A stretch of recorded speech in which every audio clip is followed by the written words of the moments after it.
talking about exterminating the majority of the public and putting out the false idea that we must destroy humanity. But of course, he's been self-appointed to carry that out. He's not going to go anywhere. Here it is.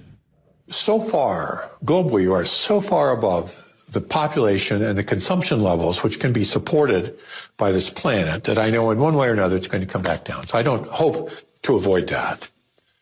I hope that it can occur in a civil way, and I mean civil in a special way, peaceful.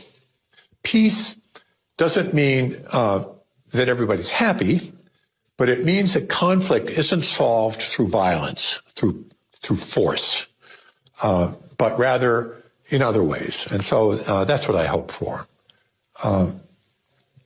That we can, I mean, the planet can support something like 1 billion people,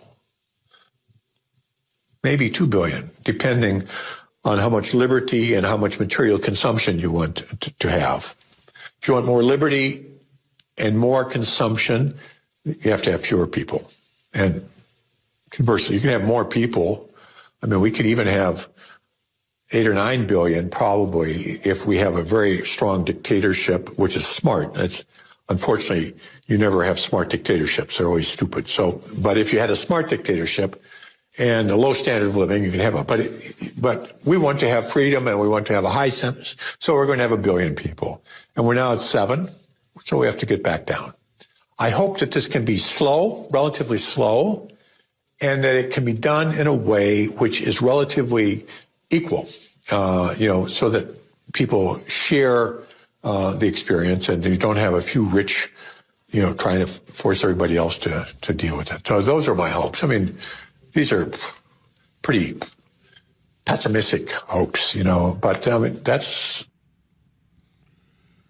So that's the standard operating procedure of these people. They run the planet and they're cutting off resources and cutting off clean innovations because they really just want to be able to play God.